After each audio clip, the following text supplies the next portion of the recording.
Alright guys, gonna head out this morning. It's supposed to be 30 degrees this afternoon, so I've got a couple of old parks.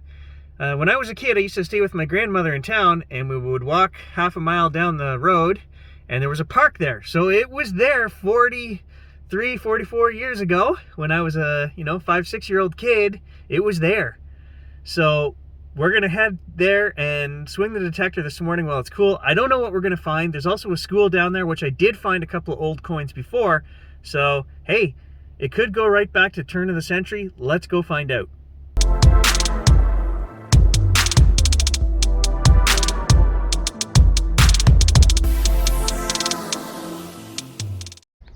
All right, here we are, guys. Behind me, you can see there's an ice rink here. Quite a bit of green space.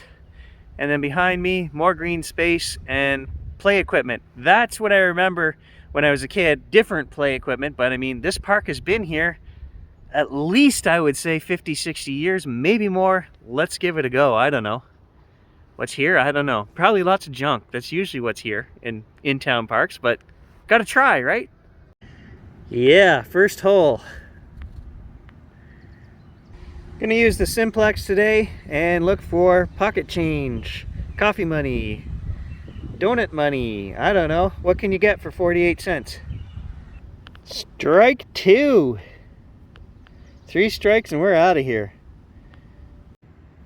All right, third hole is a coin, and look at the date, 73. So I was born in 76. Probably would have been about 81 when I used to come here with my grandmother to this park. So we know it's at least goes back to the early 70s. And no, I'm not looking to dig an early 70s park, but the hope is that this goes right back into the 50s or before, and we're gonna find some old silver. That's always the hope, right? But you don't know till you dig. Hey, a quarter. And this one, oh, this one is collectible. They've got a whole bunch of different series up here for different years. I've got a bunch of them. I don't know that I have that one. What year is that?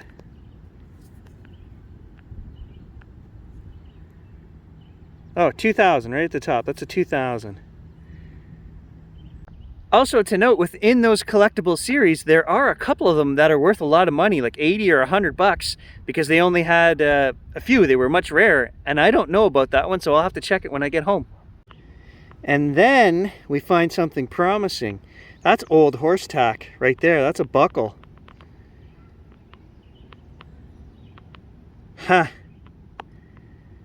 That's got to be 30s or 40s. Whew. Guys, it's 9 o'clock and it is broiling out there already. Got to be close to 30 degrees already. I just wanted to mention that this video, Metal Detecting Season 6, is number 31, episode 31. So we have done more episodes this season than we did last year. Last year was kind of a bust. Stan and I have been killing it, forcing ourselves to get out. The season is only about a third of the way done. So I just wanted to congratulate myself, pat on the back, for 31 episodes. And here we are, a third of the way through the season. Okay, so I'm going to do something which I do with all my machines, but I have not done with the simplex yet, and that is set up a coin cheater mode where we're going to discriminate all the way up to 70, and we're on park mode 2. So we're going to try it and see if that speeds up the finding of coins. And right away I find a problem with doing that because there is no all metal button that we can just click when we get a kind of a scritchy just hitting up to 70. I like to push on the Knox all metal mode and check it, is it a big clump of iron? Even the AT Pro had that setting. There is no quick button here to show me all metal. And sure enough, there we go. We've got a nail. So it would hit on the simplex 70, swing nothing, swing 70. So definitely not a strong coin signal, but maybe if the coins are deep, sometimes that's how they sound. All metal mode would have told me right away that's a nail. Okay, so there is a workaround, guys. To skip through our different programs, all metal is right here. All we have to do is push this button over twice. Then we could swing the object, see what it is, and it actually shows us a number, even in all metal mode. So it would come up down here as 42 or whatever that nail would have been. And then we have to just push this button to skip back over to park 2. So it's 4 extra button pushes every time we want to do that. Instead of on the AT Pro or the Nox, it's just push one button, you're in all metal, push it again, you're back into whatever mode you're in. So we can do that with a Simplex. It's just going to cost you time and energy. Nocta, I hope you're listening to us hardcore detectorists. For what it is, this machine at 300 some bucks, I'll take that as a workaround. Seriously, it's fine. Okay, 5 minutes later, I've got another 79 and a 78. So from the looks of it, we have to say this park was probably put in the 70s. Although that horse tack is throwing me for a loop. We're going to keep going for a little bit, and then we're going to move around. There's basketball courts and the ice hockey rink over here. We'll go around there too just to check. You never know. Being swarmed here at the park, I got a whole bunch of new Unfrequented World fans. There's more over there. So I've been digging with these guys for about 20 minutes. What time are you going to be back here again? What time's the next recess? Yeah, no that was great. All right, come on, guys. Found real treasure with the kids. We just dug a silver ring. And bye. Bye. Thanks for helping. Hey, look at that.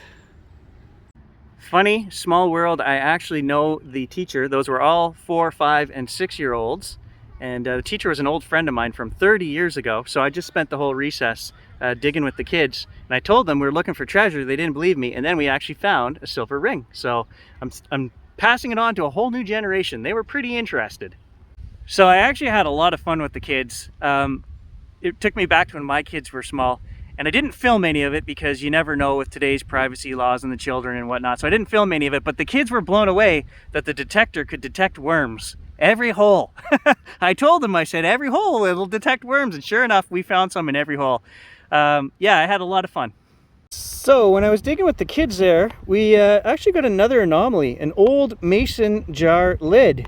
And that's definitely from like the 40s. So this park, I think, has potential. That's a couple old items we found here, so I'm going to keep digging. Well, modern buckle. Hey, I needed that color. Pretty sure my set at home is out. Ah, nuts. Come on, I haven't used that all season. Another one. Too bad it's the same color. American 1 cent, but I've never seen that one before. Oh, that's the big boy tab right there.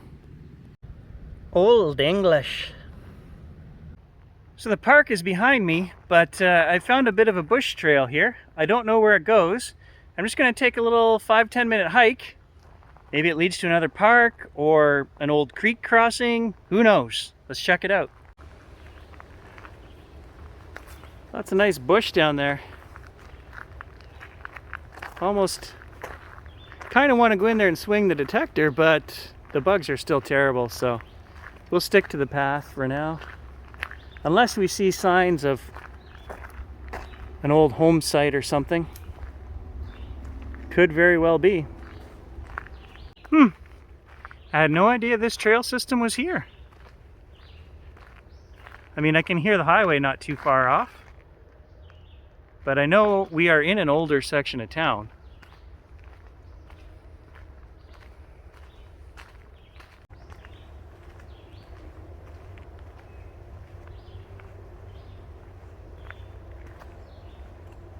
Oh, what do I see? What do I see?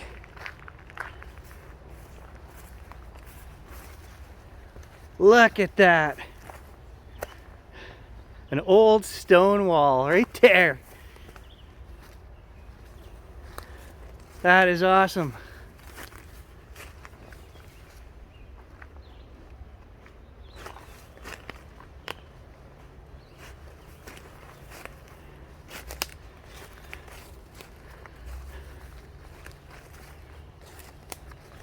Look at how flat it is in here. This had to be a home site right here, guys. 100%, no doubt in my mind. I'm gonna swing a little bit before the bugs get terrible. Let's just see if we can find something real quick. What is that? Very, very fine wire of some kind.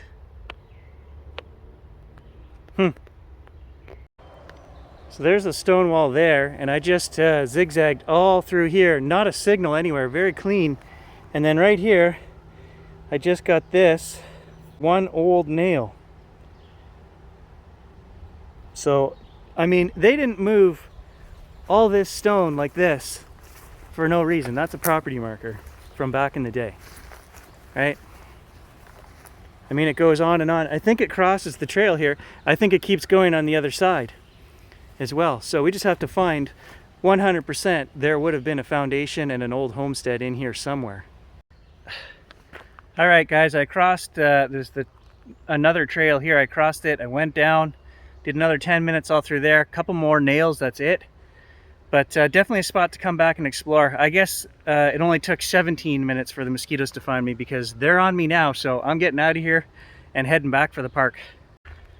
So as we've talked about before, there is a ton of effort, you know, back in the day to make those walls, to mark your property. They didn't do that unless they were going to stay there, you know, for a lifetime. You built your house, you raised your kids, you were there the whole time. And what happened is the city grows up further away, you know, a mile or two that way. You're not in where everything's growing, and eventually these places just go to ruin and they get left behind. But it's cool that I found that. I had no idea this was here. We'll come back in the fall and we'll swing, we'll bring Stan and we'll swing a lot more.